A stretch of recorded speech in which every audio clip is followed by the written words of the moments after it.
Hey, honey, Yes, Barry? let's get out of here. Where are we going? Where do we always go?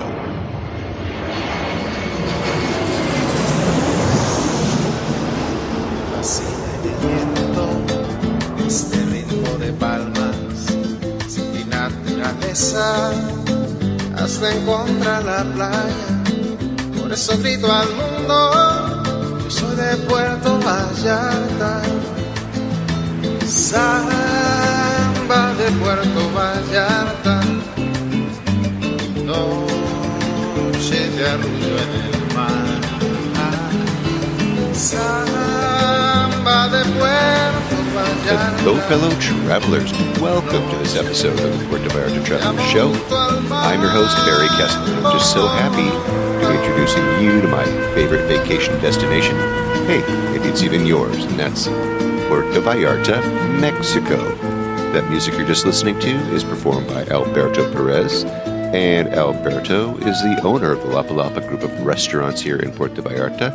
Those are the Lapa Lapa, the El Dorado restaurant, and at night for dinner, that El Dorado transforms into the ever so romantic Vista Grill with those dramatic views of the Los Muertos Pier, all lit up at night in beautiful colors. And of course, at Lapa Lapa, you can enjoy that same view of the Los Muertos Pier all day long for breakfast, lunch, or dinner, seated with your toes in the sand right at the water's edge. It's so romantic. It's so Puerto Vallarta, my friends. This week, I am going to introduce you to Isabel Manroe from the beautiful Casa Isabel, the big yellow house on the hill overlooking Puerto Vallarta. But first, let's see what's happening in Puerto Vallarta, Mexico this week, the 7th of March, 2018. As I mentioned last week, my buddy Cecil sent me an invitation to the garden party and silent auction called Artists for Orphans, and it's going to be this Sunday, March 11th, from 2 to 5, and it is going to be benefiting our friends over at Corazon de Niña. It's going to be, once again, from 2 to 5 in the afternoon at Hacienda de Carlota, 388, and that is on Lazaro Cardenas, and that's, of course, on the south side of Puerto Vallarta. The tickets are going to be 500 pesos. That's about $28 US.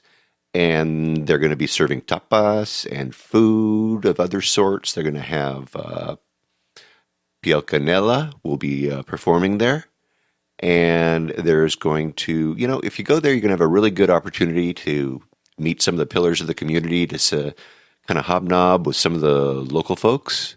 And, these people, you're going to meet some pretty fascinating people if you go there. I'm going to tell you that right now. You might have a chance, of course, to meet Melissa Cano, the lady of the house over at Corazon de Niña. And so, look, it should be a fun time. And if you're in town, it's going to be for 3 hours. It's going to be 3 hours that are going to be well worth your time. I'm going to tell you right now, you're going to meet new people. You can party like a local.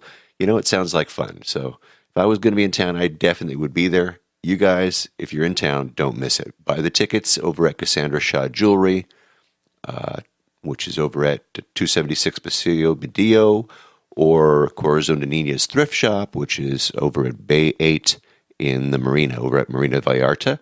And thanks, Cecil. Thanks a lot for the volunteer work that you do over at Corazon de Niña. One of these days, I'm going to get you. I'm going to get you on the show, Cecil. Okay? Anyway, thanks again, buddy. Nancy Page, who is my friend over at Tile Park PV, Parque de los Azulejos. Remember, we talked about that. We did a show there with Natasha Moraga. Anyway, she sent me some information regarding a fundraiser that they're going to be having over at, where's it going to be? At Mantamar Beach Club. And Mantamar Beach Club Bar and Grill. It's going to be Wednesday, March the 21st. It starts at 7:30, and there's going to be a VIP reception starting at 6:30. If you want to be a VIP, you got to contact them, find out what is entailed there.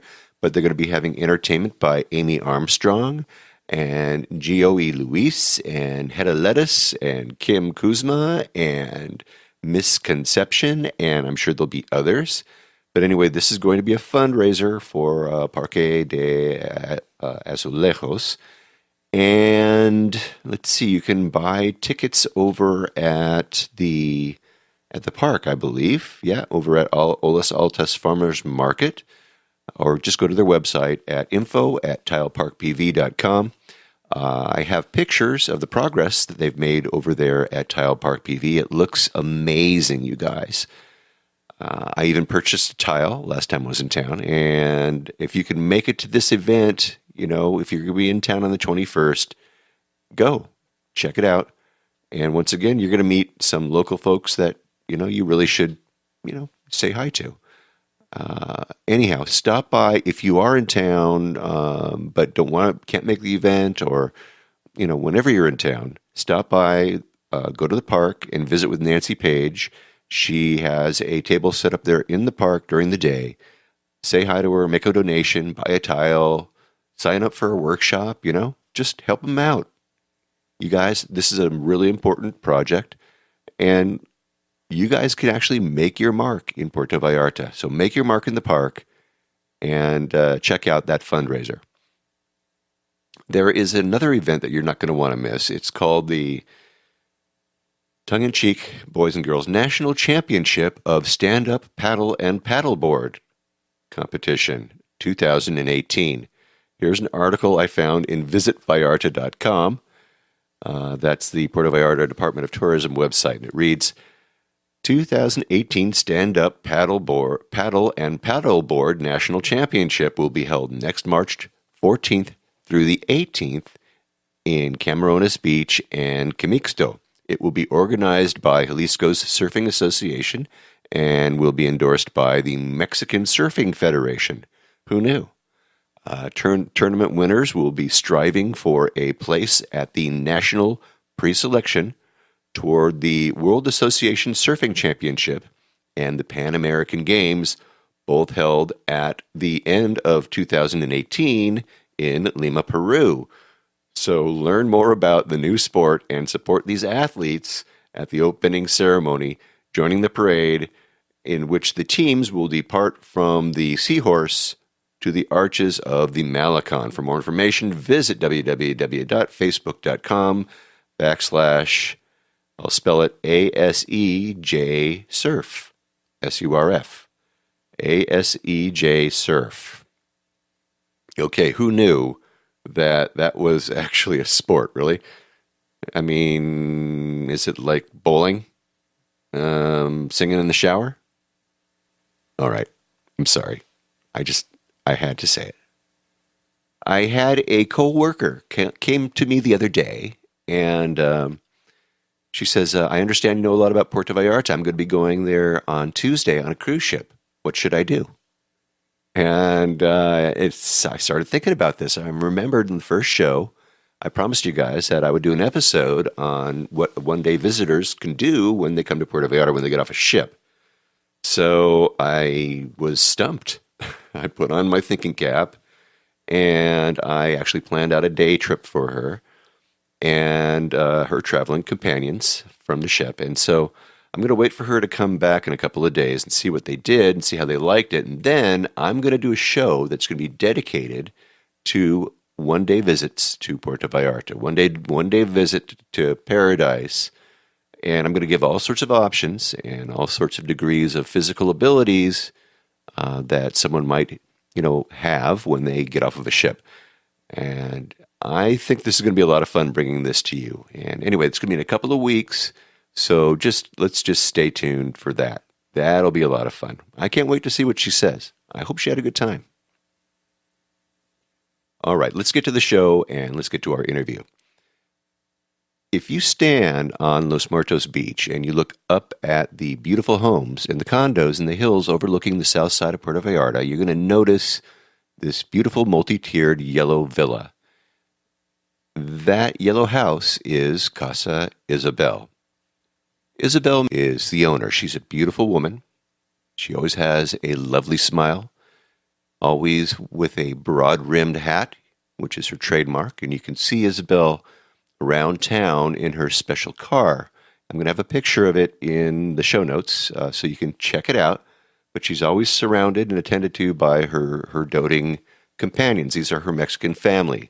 This is the people that run Casa Isabel along with her. And I've seen these men in action and ladies, and they're her family, and they care for her so much, and she really, really cares for them, as you'll hear. I had just returned from my day trip to El Tuito and Mayto when I got a text from JR who asked if I could meet him over at Casa Isabel for drinks, and then maybe I'd have an opportunity to interview Isabel. She happened to be having dinner with some friends there at a restaurant, and so I told him, "Yeah, I can do that. I'll meet you over at Kelly's, por favor, and then we'll take a cab up there."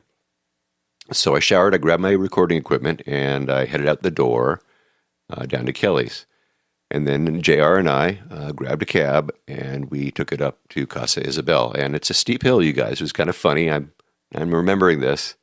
We were on this road up to Casa Isabel, and we came nose to nose with this big propane gas truck. He was backing up the hill.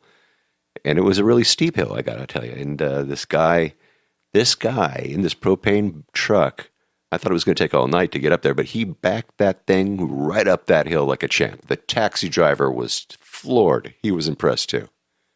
We were greeted by the staff who opened up the doors and welcomed us to Casa Isabel, and then ushered us up the stairs. Now, this place is beautiful. It's stunning. You need to be able to do stairs, though. Now, the restaurant and the bar have this beautiful, beautiful views of the city and of the bay and actually of the mountains. And if you come at the right time, around 9:30 every night, like I did, you can see the fireworks show off the Margalante down over at the Malecon.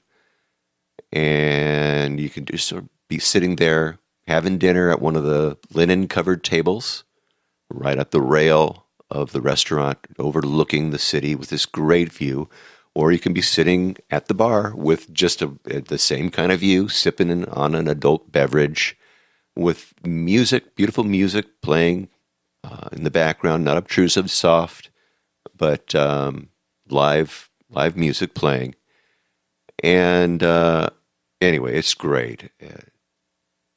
The place is multi-leveled, like I said, and there's rooms that Isabel is going to be describing to us pretty soon. But these rooms almost all of them have that same remarkable view of the city. And the same view as the restaurant has. And there's a pool, there's hot tubs. And I've got pictures. You're going to have to just look at the show notes and just take a look at the pictures I have of the rooms and of the restaurant at night where I took pictures while I was doing this interview. Also of the fireworks show, I've got a picture of that too. And I was, sitting there at the bar with JR waiting for Isabel to excuse herself from her friends and, take herself away from her fabulous meal that she had.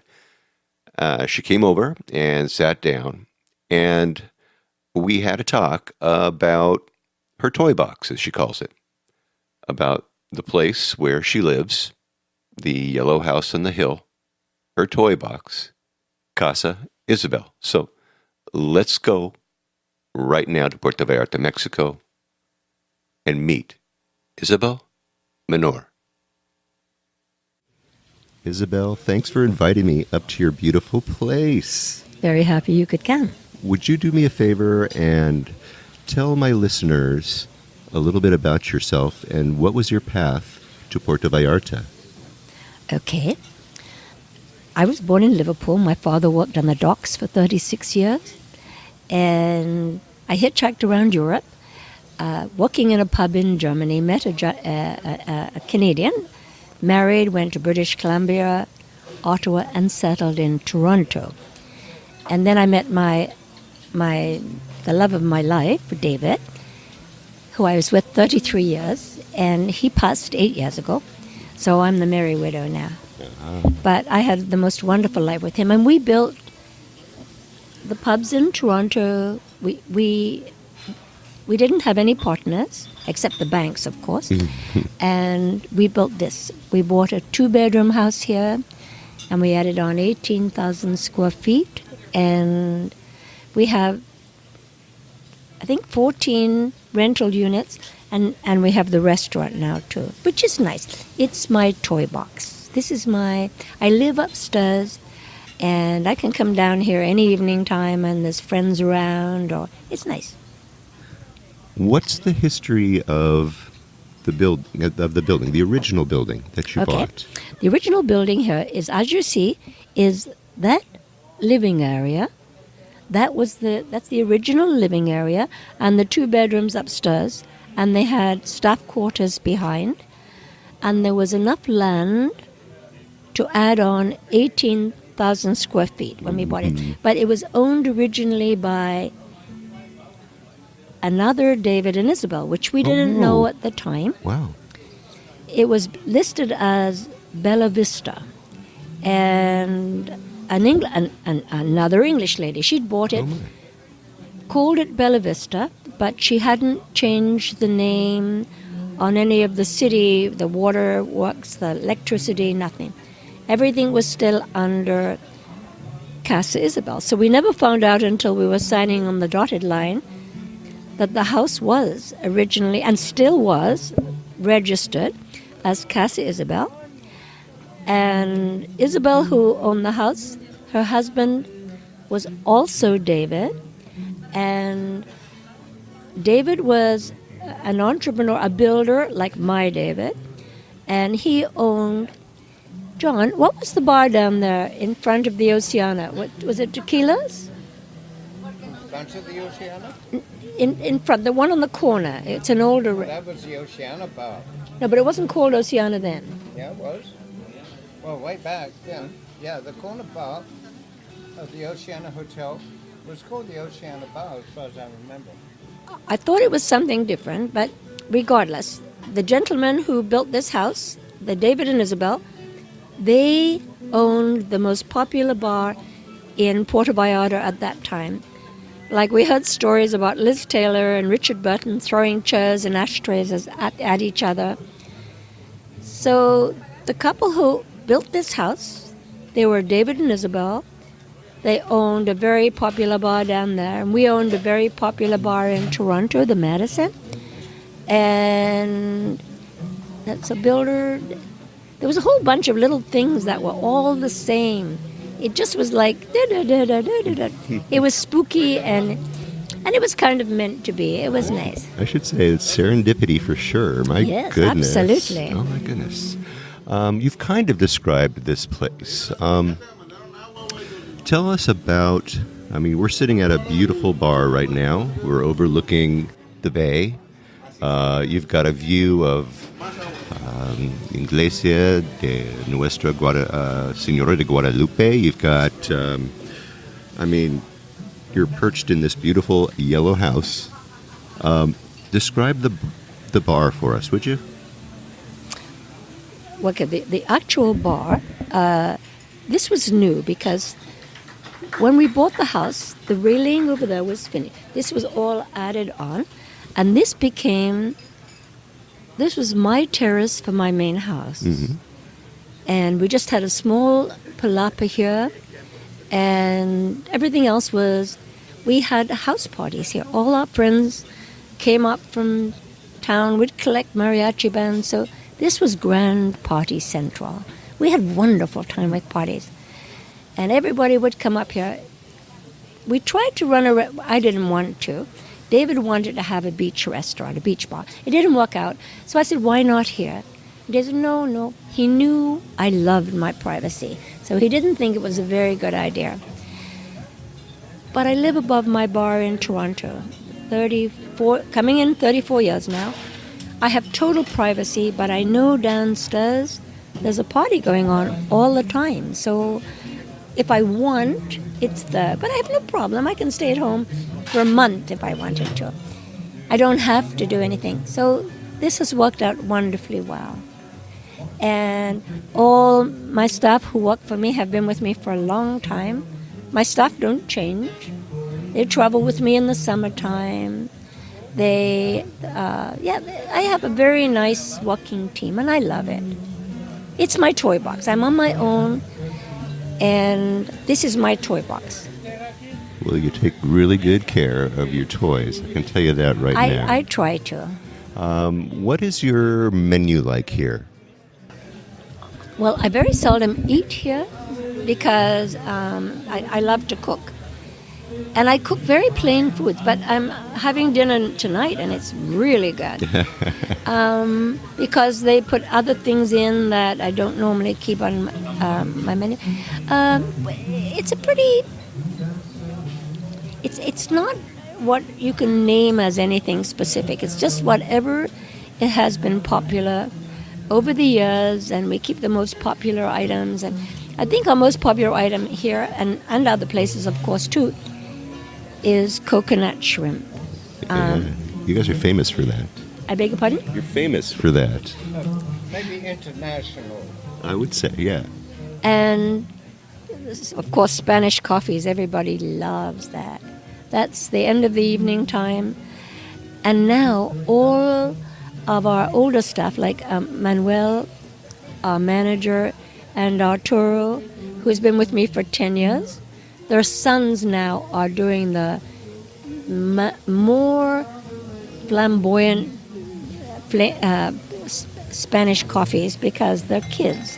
And the other guys, they do standard.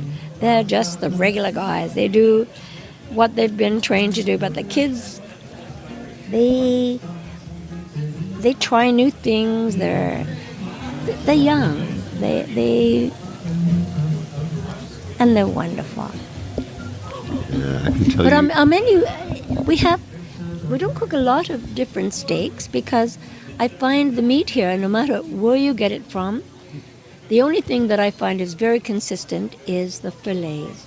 So if we stay with food that's consistent all the time, like we have wonderful fish dishes, wonderful, any kind of shrimp dish in Puerto Vallarta is very, very good because we get the best stuff around. Fish is caught daily, so we serve a lot of that as well.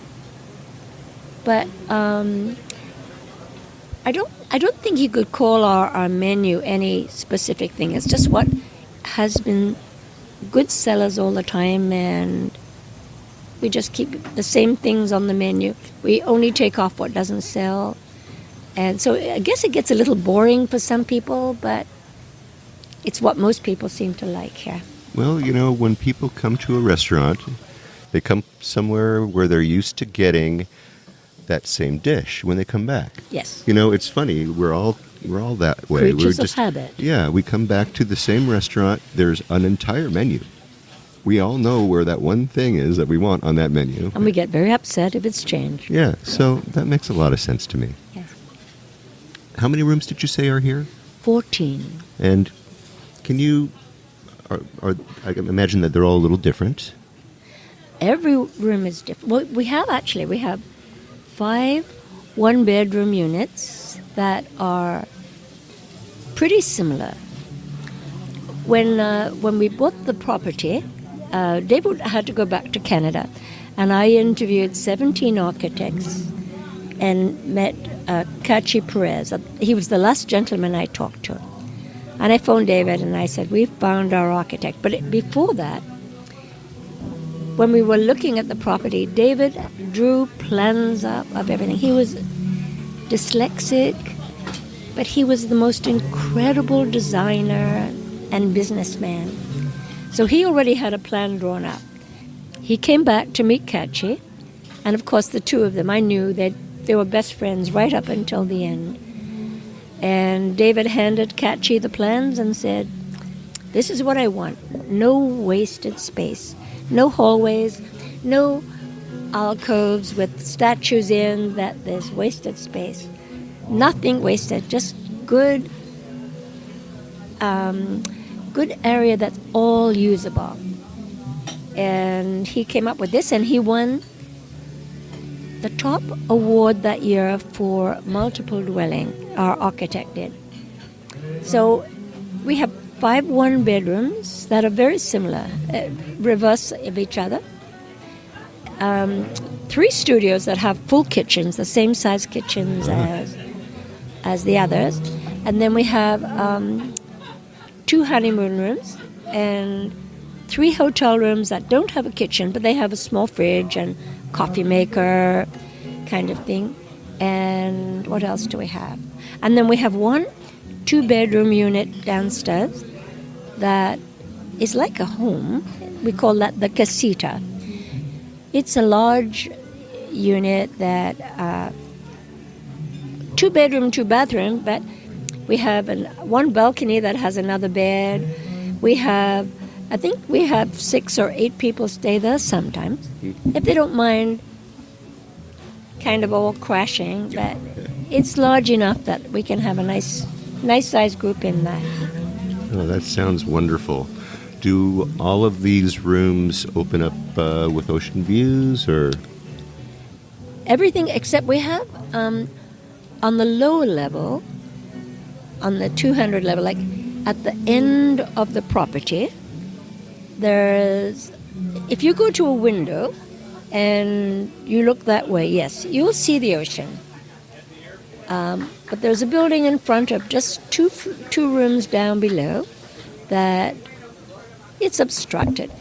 I don't think the people that come here and stay in the same rooms and request the same rooms, they don't mind, because there's the pool terrace, there's this terrace, and there's 2 more terraces upstairs that all have views of everything. You've got the bay, the town, the mountains.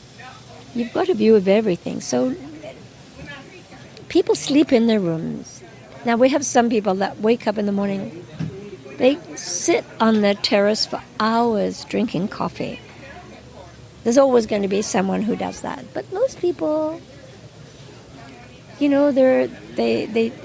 most of the rooms have kitchens as well, so they'll be making breakfast or something. When you're here, we've got 1 couple here right now for 9 weeks. And every year they stay a little longer. A lot of people stay for a month. For regular price, they don't even ask for a discount. Right. But this becomes the home, and they always stay in the same unit, and the views there, and it's beautiful. It's just stunning and beautiful. But we all have our lives. We do things, and then every once in a while, especially when I come home at nighttime, I come up here at nighttime, and there's nobody here. This is closed, and I think, oh my God, do I live here? Yeah, I know. I'll bet you pinch yourself every once in a while, don't you?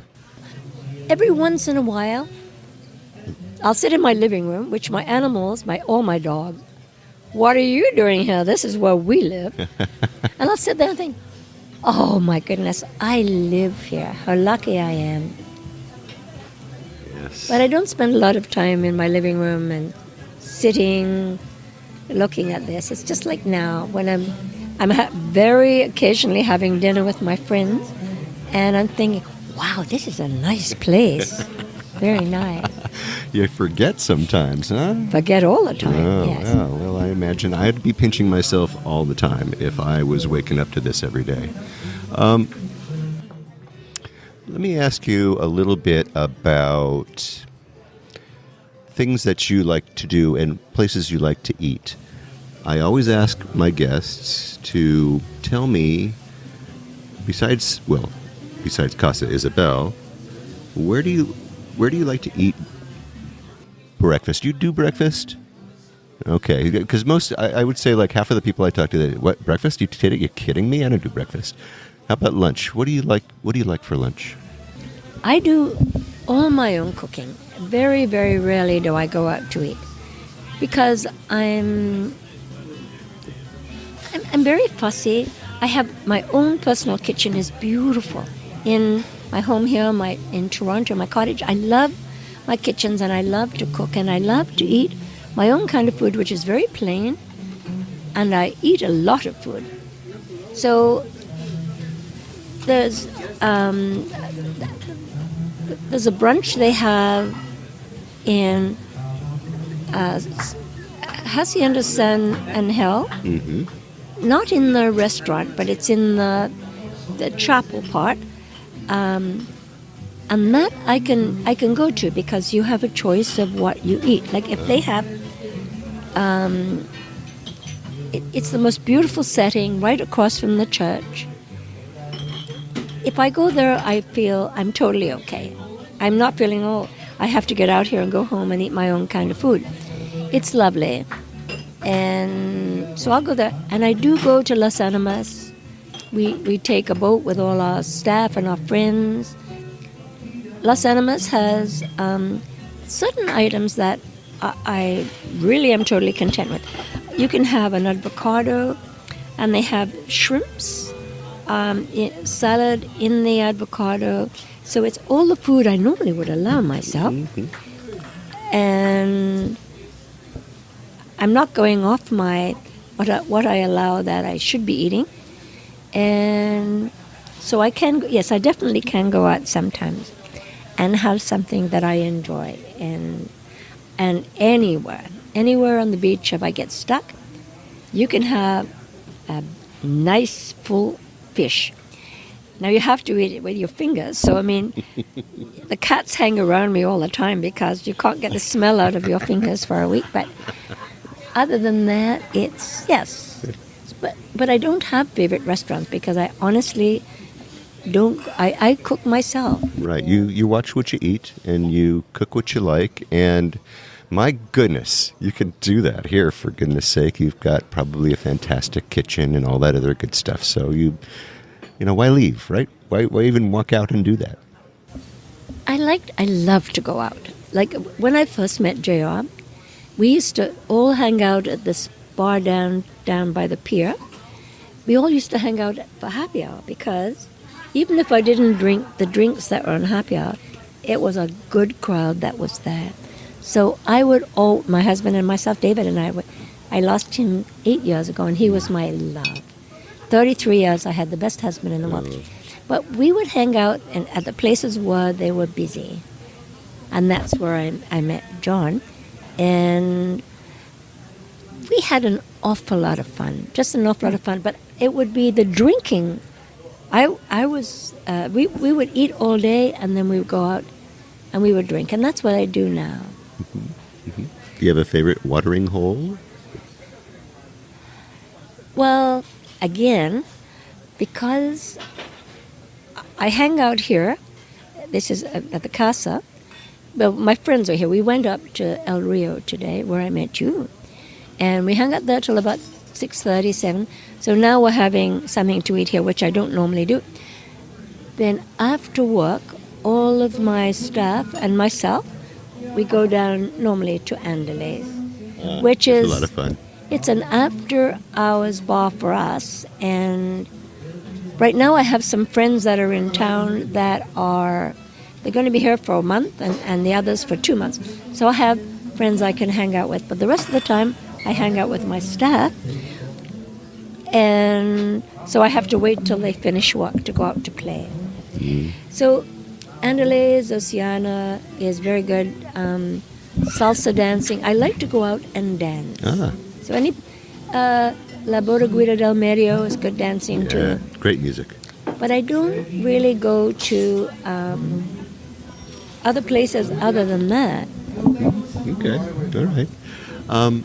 I'm boring. No, you're not. You're so wonderful. How many? What would you give as far as advice to a first-time visitor to Puerto Vallarta?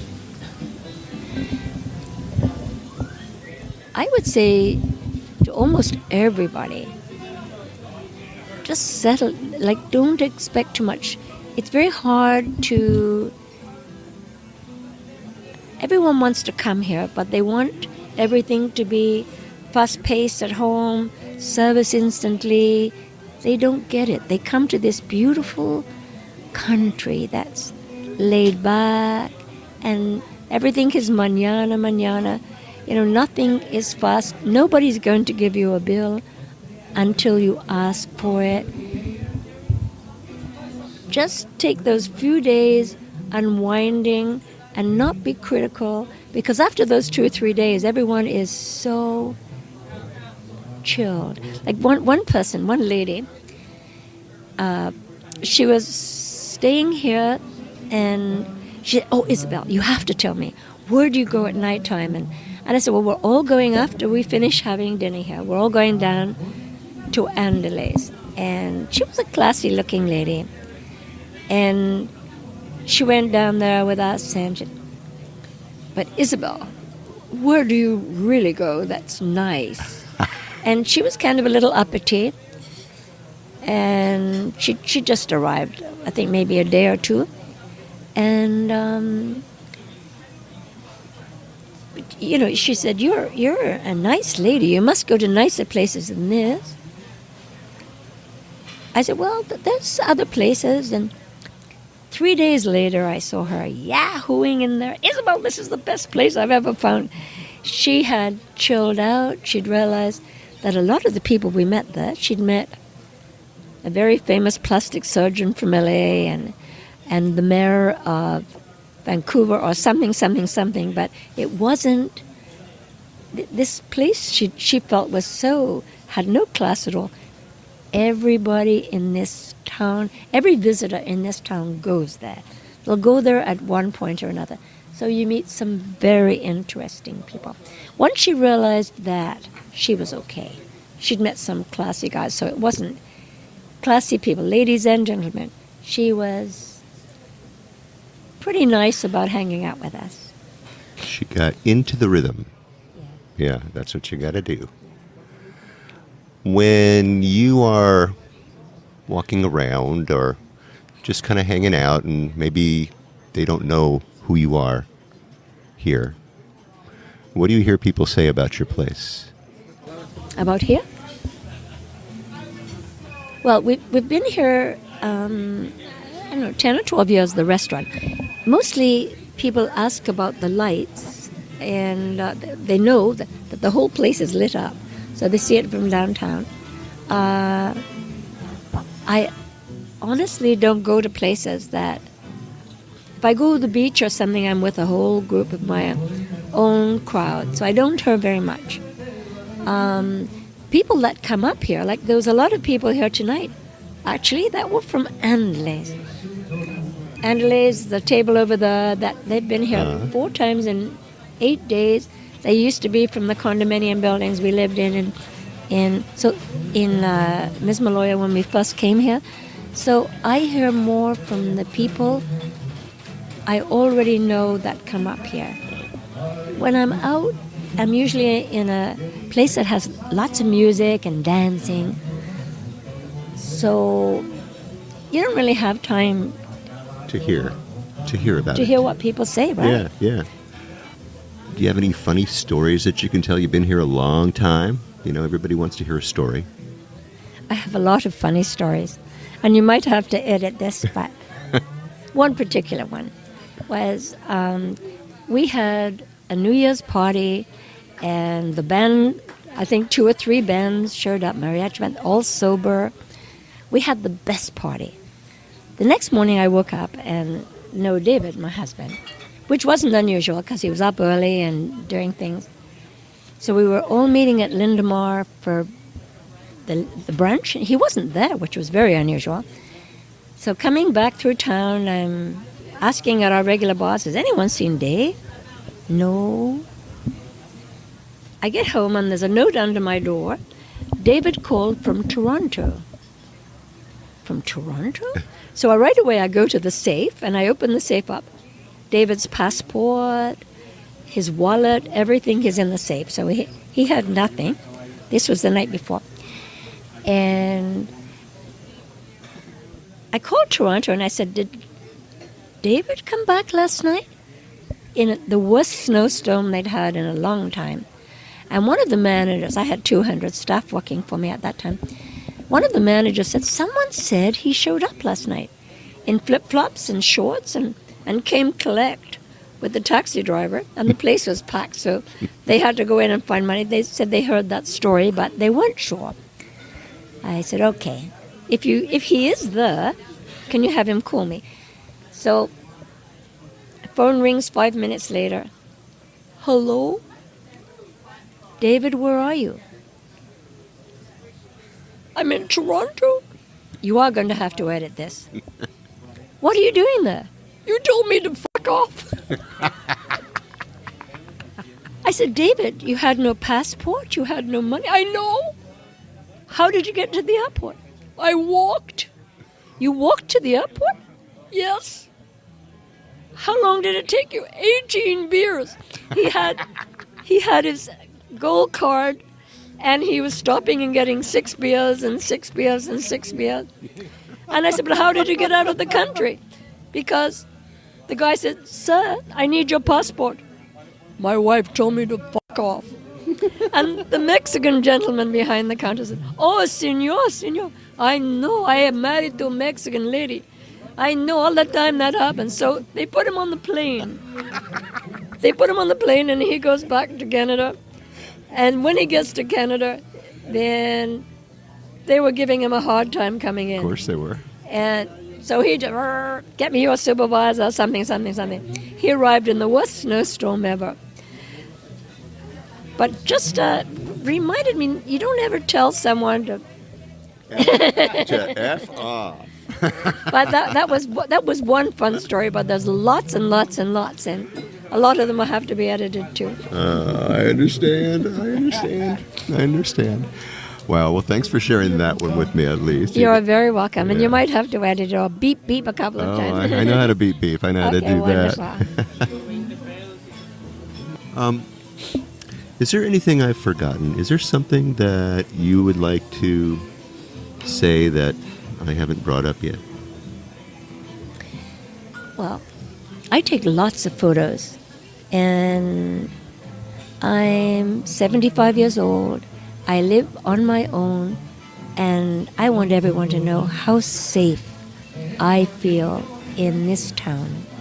I feel totally safe. The photos I take all the time of my friends in my age group or younger, a lot of single ladies live here that feel safer here than they do in their hometown. I think this is paradise, and as long as you're respectful of, we are guests in this country, and as long as you're respectful to that fact, and no matter where you are, it doesn't matter. This is my little paradise. I'm very fortunate to have found it. Well, I want to thank you so much, Isabel, for allowing me to come up here and see your beautiful place, and to be able to introduce you to my audience. I really appreciate that. Thank you very much. Very nice chatting with you.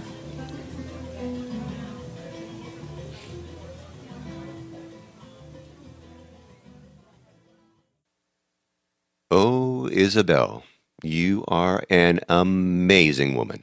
So full of life, so much fun. You guys, like I said, you can see Isabel around town dancing with her entourage. I saw her up at Rio Barbecue, like she was saying earlier, and just she's always with a smile on her face, always with that trademark hat. And you know what? Isabel she just has that thing about her. She's that kind of person when you and she are talking, she makes you feel like you're the only person in the room. Just like $1 million. So thank you, Isabel. I can't wait to come back to Puerto Vallarta and to enjoy another enchanting, memorable evening at your restaurant, at your lovely, lovely Casa Isabel, with that beautiful music playing, breathing in the smells coming from that kitchen, and just feeling the breeze flow through lovely Casa Isabel, the sights of the city, the sparkle of the lights below. It was just beautiful. I have all the contact information for Casa Isabel in the show notes for this episode of the show. So check it out. Go for dinner or happy hour. Stay in one of her 14 rooms, and tell Isabel when you see her that you heard her on the Puerto Vallarta Travel Show. She'll get a real kick out of that. Okay, well, that should do it for this episode of the Puerto Vallarta Travel Show. Next week, stay tuned for more on-the-ground reports from Puerto Vallarta, Mexico, with travel tips, great restaurant and excursion ideas, and more. But until then, remember that this is an interactive show where I depend on your questions and suggestions about all things Puerto Vallarta. If you think of something that I should be talking about, please reach out to me by clicking on the Contact Us tab and sending us your message. And remember, if you're considering booking any type of tour while you're in Puerto Vallarta, you must go to vallartainfo.com, that's JR's website, and reserve your tour through him right from his website. Remember, this is a value-for-value proposition, my friends. His experience and on-the-ground knowledge of everything Puerto Vallarta in exchange for your making a purchase of a tour that, well, you do anyway. You're just doing it through him as a way of saying thank you. Thanks, JR, for being our guide. It costs no more than if you were going to use someone else, so just do it, really. And when you do take one of those tours, email me about your experiences. Maybe you can come on board and share with others what you liked or didn't like about the tour. Again, contact me by clicking on the Contact Us tab and sending off a message. And don't forget, he's got his maps, he's got his DIY tours, his revitalized happy hour board right there. I have links to all of those things in the show notes for this episode and really all over my website. And once again, if you like this podcast, please take the time and subscribe and give me a good review on iTunes if you would. That way we can get the word out to more and more people about the magic of this place, Puerto Vallarta, Mexico. And remember, I made it easy for you to do just that with each episode I create. And you need to go to my website and take a look there. I have links to the places that we talk about.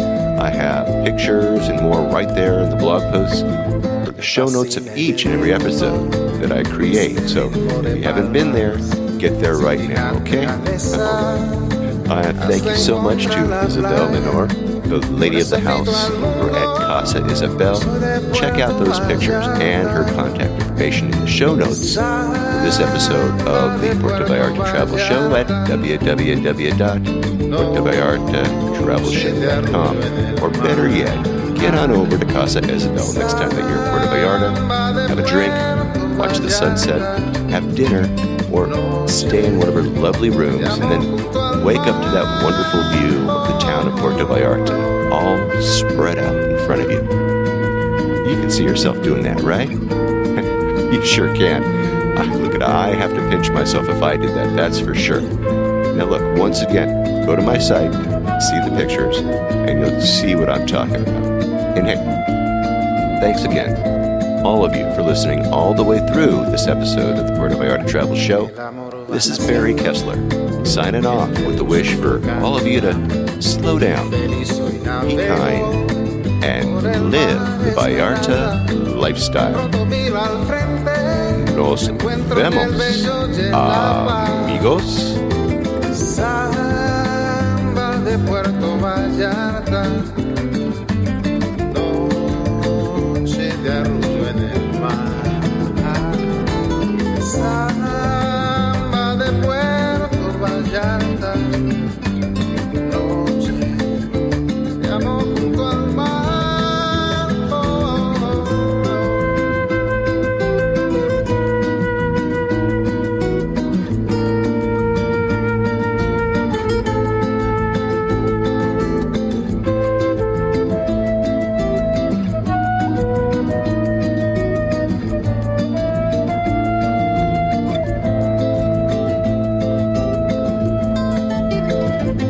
Solo camino, perno por la playa, me encuentro junto al río, cuando todo está en calma, pronto cae la noche, me brillas Puerto Vallarta, samba de Puerto Vallarta, noche de arrullo en el mar, samba de Puerto Vallarta, noche de amor junto al mar, samba de Puerto Vallarta.